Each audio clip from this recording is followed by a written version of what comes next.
Hello, Berlin. How are you doing? Are you excited to be here? Well, that was kind of weak. Everybody's still sleeping. Haven't you had coffee? How are you doing? Excited to be here? There we go. There we go. All right. I just need to make this full screen so you can actually see it. Huh? If I could see my cursor. All right. So I am here today to talk to you about CSS in JS. And I want to review a little bit of where we've been, where we've come, and where we're going to go next. Now, for those of you who don't know who I am, my name is Max Stoiber. I'm at MXSTBR almost everywhere, which looks way more complicated than it is. If you remember my name, take out all the vowels, you'll have my Twitter handle. I am from Vienna, like they said, a handsome Austrian. I work at GitHub, which you hopefully know. If you don't know what GitHub is, then what are you doing? Why are you here? I'm just kidding. And I'm most well known for creating styled components, React boilerplate, polished, and a bunch of other open source projects in the React ecosystem. Before I dive into the state of CSS in JS, I want to talk a little bit about how CSS in JS works. Now, if you've never seen styled components, this might look a bit odd, but essentially, you write your CSS in JavaScript. Now, this is true of any CSS in JS library. I just use styled components because I made it. So clearly, it's the best. I'm just kidding. The way it works is that you write your CSS in JavaScript. And whatever library you use then goes ahead and creates a completely unique class name for your styles. In this case, we have a title component, which is a H1, right? It renders a heading, it has a color of pale violet red, and a font size of 24 pixels. Now, when that is rendered into the browser, what will happen is it'll create some CSS for you with a random class name, which is based on a hash of the contents of the class, and it'll assign that class name to the DOM tag. Now, that's all well and good, but why would you write CSS in JavaScript? How does that make any sense? Aren't those two separate languages? Well, yes. However, there's many reasons to like CSS in JS. Personally, I have 5 specific ones. It gives me a lot of confidence in my code. I can add, change, and delete any CSS I want, and I know it's only going to affect the single component that it's next to. If I change the font size of my title component, nothing else will be affected, and I can be sure of that. That also leads me to completely painless maintenance, because I can delete any piece of CSS, I can delete any line of styles, and I know it's not going to happen, it's not going to change the styling of anything else. I can also completely get rid of a component, and I know that every single line of CSS that is associated with that component is deleted. I cannot have any dead CSS anymore, 0. This is also great for teamwork. In my teams, usually teams aren't made up of only CSS experts with 15 years of experience in CSS. CSS in JS makes a lot of things impossible. You can no longer have class name collisions. You can no longer have dead CSS. You can no longer have unoptimized CSS. A lot of great defaults are baked into these libraries to make your life easier. Even if you have a team with junior developers that you're mentoring that might not know CSS inside and out, you can still be sure that a certain baseline level of quality will be achieved with the code. Now, of course, if somebody writes horrible code, they're going to write horrible code, right? Whether you use CSS in JS or anything else really doesn't matter. However, CSS in JS gives you a great baseline. The 4th point, and I know a lot of people are going to be critical about this one, is fast performance out of the box. What I mean by that specifically is that CSS in JS can keep track of which components are actually used on a page. So you render a page of your app. You probably have hundreds of pages if you have a big app. And the only CSS that will be injected is the CSS of the components that are on the page, nothing else. It is automatic critical CSS out of the box. You don't have to do anything. You don't have to use any extra tooling. You don't have to rely on any detection methods. It just works out of the box because we know which pieces of styles you actually use. Now, that is doubly important for server-side rendering. When you server-side render a page, what happens is we keep track of which components you use, and we put a style tag at the top of your HTML with only the styles of the components that you actually use, which means if you use server-side rendering and CSS in JS, your initial HTML file will be smaller and paint in the user's browser faster than if you used a CSS file. You also save a network request, right? There's no extra network request and nothing. It's just inlined in a style tag. And the fifth one is very easy dynamic styling, right? In my React apps, I have lots of adjustments. I have extended components. I have primary buttons and secondary buttons and tertiary buttons and joining buttons and delete buttons and whatever, right? All of these adjustments are very easy to make with CSS in JS because I'm just extending components. I'm just working with components, and I'm extending existing ones with new styles and overriding some of their styles where I want to. We can also use a global theme. Now, whenever I say this, people come up to me, yeah, but CSS variables, right? We can use CSS variables, and they're also a global theme. They are, and they're great. I have no hate against CSS variables. I love them. I think they're a great addition to the language. However, they only allow for so much customization. With CSS in JS and a theme, I can swap out whatever part of the CSS I want. I can't just turn off colors. I can change the entire layout. I can build a base component library, a design system, and then I can reuse that for many different websites and style every single one differently. However, there's still the same components under the hood, which means I don't have to recreate every single little button component, modal component, navbar component. They're just styled differently, a little bit, to fit whatever you want the new website to do. All in all, CSS in JS guides you to the pit of success. What I mean by the pit of success is CSS in JS gets you in the right direction out of the bat.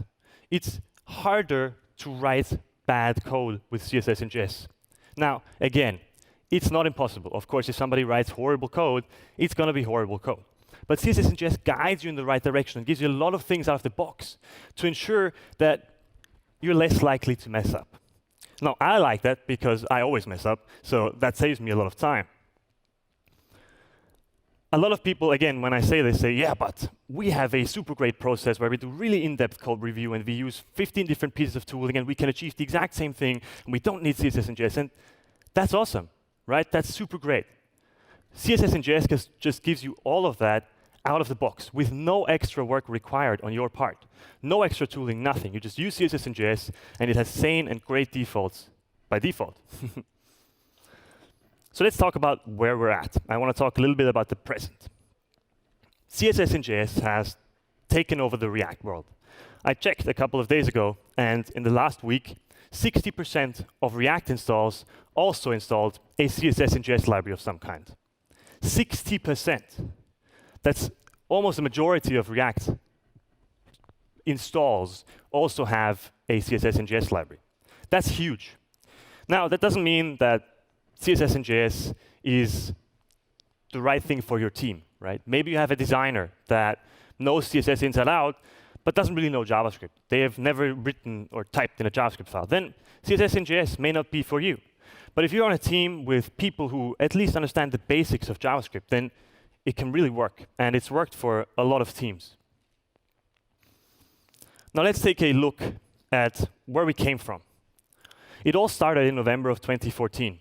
When JSS was first launched by Oleg, who I think is in the audience somewhere.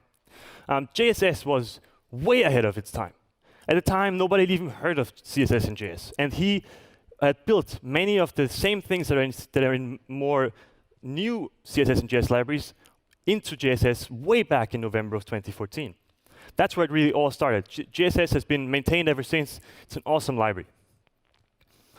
The real debate around CSS in JS kicked off when Christopher Schroeder at Vigeux, who works on the React team at Facebook, gave a talk in Washington, D.C. at Nation.js. And he talked about how at Facebook, they wrote their own implementation of CSS in JS in order to make their styling more maintainable. And he went to this tiny conference in Washington, D.C. It's really a small conference. There's maybe 200 people there. And he went there and he gave his talk and it went well. And afterwards, his slide deck exploded on Twitter. To date, it's been seen hundreds of thousands of times. 1 million people have seen his slides because everybody was debating about it. What the hell are they doing? Why would they do this? Facebook, what are you doing? But in all actuality, it works well for them. In fact, the new Facebook.com that was announced, I don't know, half a year ago, that still hasn't launched, they built another CSS in JS library for internal use. And again, they're betting on it, right? They're using it for the new main website. That's huge. Then in January of 2015, Radium was launched. Radium was the first CSS in JS library that got really popular. They used CSS in JS via inline styles. So you would write your styles in JavaScript, and it would assign style tags to all of your DOM elements. Now, that approach, with the benefit of hindsight, we know is not the best one. And it isn't the best one because a lot of things you can do in CSS are very hard to do in a style tag. You cannot have pseudo-selectors, pseudo-elements, media queries. None of that works. So they tried to hack around it by, for example, pretending that hover works with JavaScript event listeners. So they would listen for mouse over and mouse out and stuff like that and assign the hover styles. But nowadays we know there are better approaches. However, Radium really was the first library to take this concept and make it more popular than it was before. Then in February of 2015, Brent Jackson, launched Rebase. Again, another great library. Now, Rebase isn't technically a CSS in JS library. However, it was the first library that introduced this CSS components API. So you have a box component, for example, or a flex component. And on those components, you can write your CSS as props. So you write box, and then you have font size 12 pixels or whatever. Now, since February of 2015, Rebase has come a long way. They're now on version 5. It's still very actively maintained. And in fact, we use it on all of our projects. I use it on all of my projects, I should say. Rebase is awesome, and it mixes very well with any other CSS solution you use. Then in May of 2015, we got CSS modules. Now, CSS modules is not technically a CSS in JS library, right? With CSS modules, you still write your CSS in a CSS file like you used to. However, I put them in this timeline because they really popularized this concept of hashing class names and giving you unique class names for your styles out of the box. So you no longer have any class name mismatches. And without them, I don't think many people would have gotten it, but they sort of provided a stepping stone and made it possible to have the same experience without having to put your CSS in JavaScript.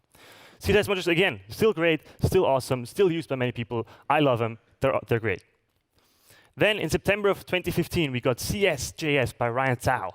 Now, CS.js is a tiny library. It's no longer maintained, but it was the first one to let you write actual CSS in JavaScript. It was the first one where you wrote your CSS code in strings in your JavaScript files. Now, CSS in JS eventually turned into a different library, which we'll get to. However, that was the first time anybody thought of actually writing actual CSS. Before that, everything was objects. You always wrote your CSS as a big JSON object. In October of 2015, then Khan Academy announced Aphrodite, their own CSS in JS solution, specifically optimized for their performance needs. It was really the first CSS in JS library that proved that you could have automatic critical CSS built into a CSS in JS library, and that the library itself made that possible. In June of 2016, Robin, who I think might also be in the audience, released Fela. Fela is a great library, again, still maintained, still being used by lots of people, still awesome. That was really the first one to focus in and hone in on this concept of style is a function of state. Just like React popularized your view is a function of state, Fela popularized your style is a function of state, which actually works super nicely with the React component model. In July of 2016, Sunil Pai, who is now on the React team at Facebook, released Glamour. And what Glamour really did, he didn't have any novel APIs. However, it really focused on performance, and it popularized a very obscure DOM API called insert rule. Insert rule is a really unknown DOM API. Before that, most CSS and JS libraries simply created a style tag and set its text content from JavaScript.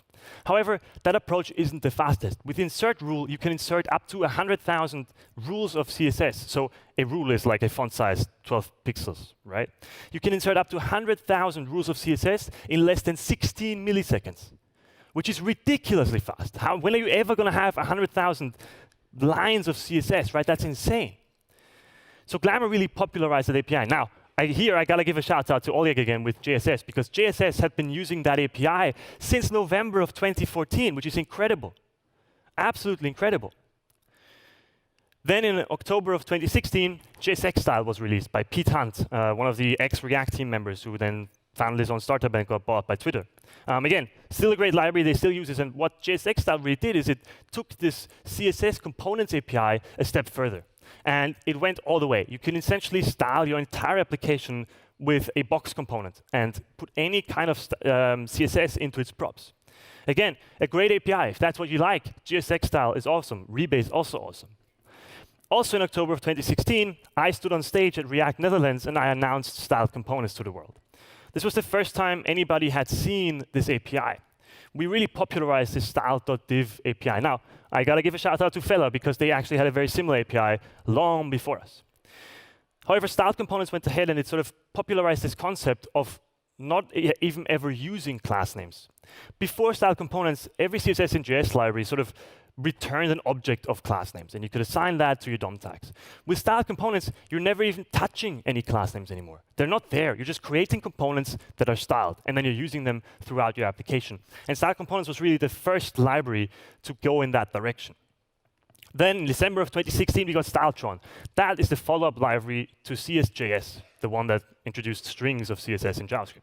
Styletron, made by Ryan Tsao at Uber. They still use it today, still great. Styletron really honed in and focused even more on performance. And what Styletron did was they created a unique class name for every single rule of CSS.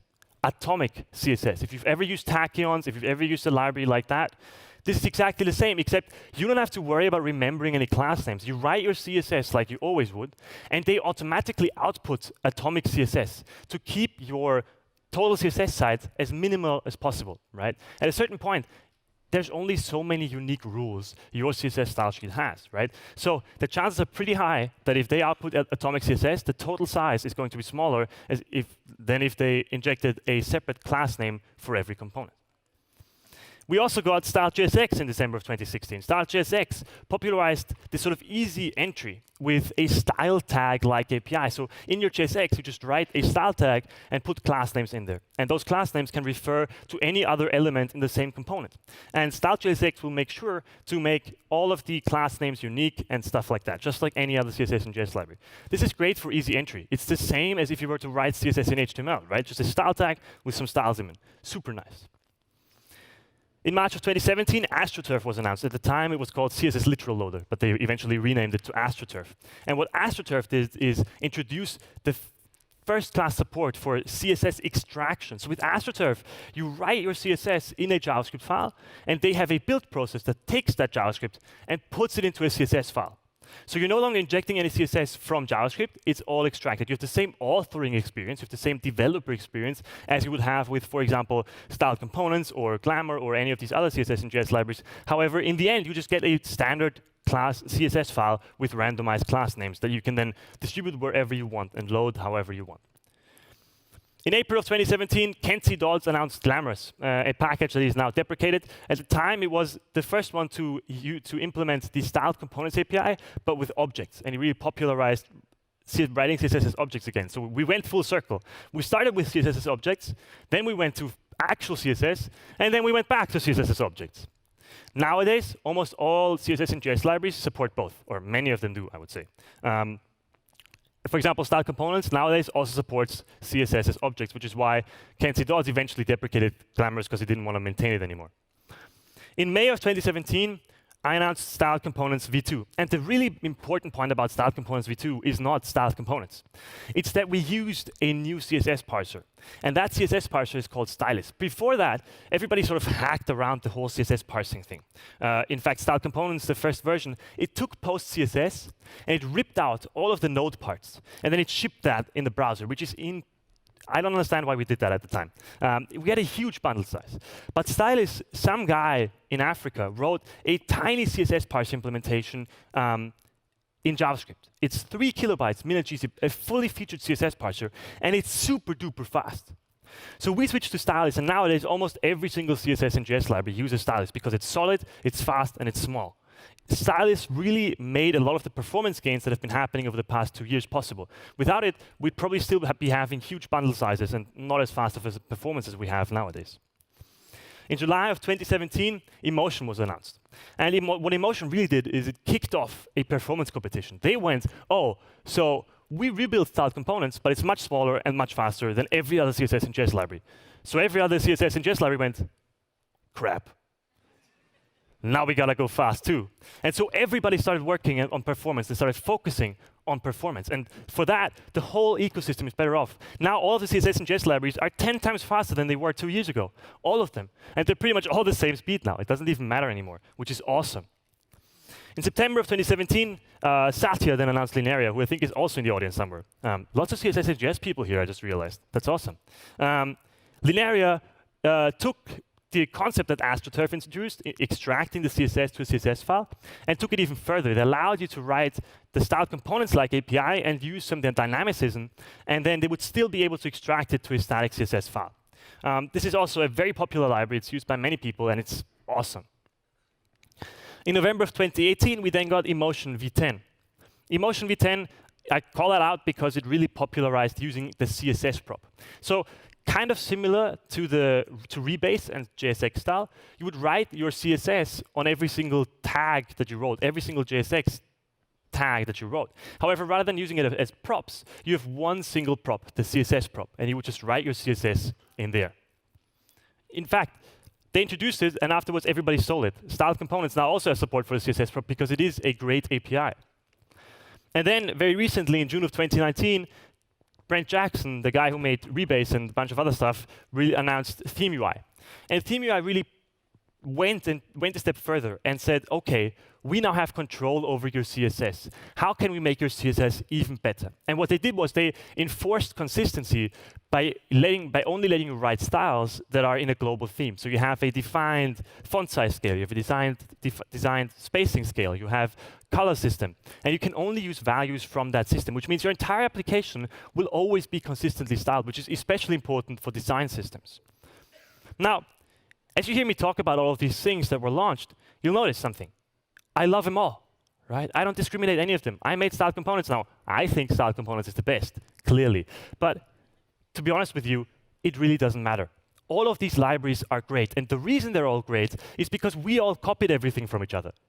Somebody came along and had a new idea. Somebody came along and had a new invention.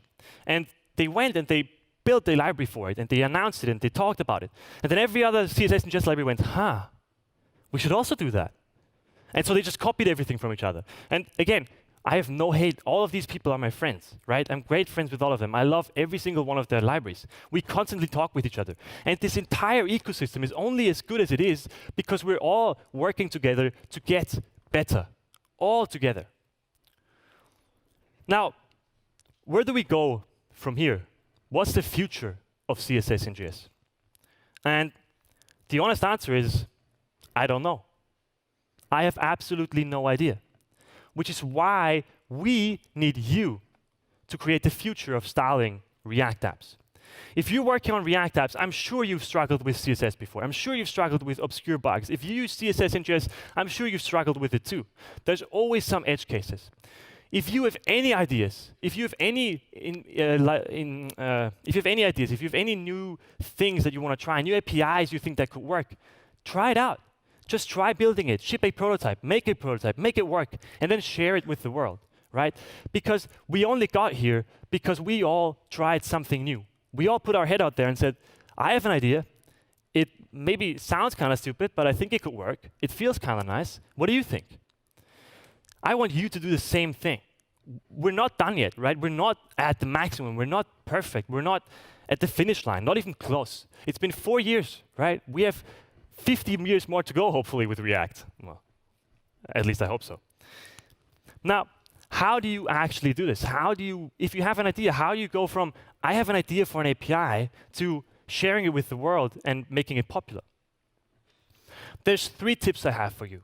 The first one, that is that you have to do it in an order. You first have to make it work, then you have to make it right, and then you have to make it fast. What that means is, with style components, we had this weird idea for this weird new API that nobody's ever seen or heard, and we thought about it, and we thought, this could be kind of nice. Let's try it. And we built a super hacky prototype where we shipped post CSS to the browser. And we just tried it. And then we used it to build our own personal websites. And we were like, this feels awesome. Wow. And so we launched it. We announced it. The first version, again, technically speaking, was horrible. Much worse than the newest version of style components, much worse. However, it worked. It proved that building this API was feasible. And it made people aware that it was possible. And since then, we've then made it right. With style components v2, v3, and v4, we worked on making it right. We really focused on adding APIs so you could do anything you could do with CSS in CSS-in JS. We focused on making the developer experience nice. We focused on having nice error messages. We focused on all of these things that in a prototype you don't really want. And then we worked on making it fast. Since version 3, we've really focused on performance. And in fact, style components has gotten faster and faster and faster with every single release. And nowadays, it's one of the fastest libraries out there. The second tip I have for you is that you should share it early and share it often. Again, the first version of style components we announced, it was a horrible hack, right? Nobody should have used it, but it proved the point and it got people talking. And we were talking to people who were like, yeah, this looks nice, but how do I make global styles happen? Yeah, this looks nice, but how do I use media queries? How do I use pseudo-selectors? How do I do multiple components? How do I extend stuff? And through these conversations, style components got better. We learned things. We knew what people wanted. We knew what was missing, and we could work on making it better.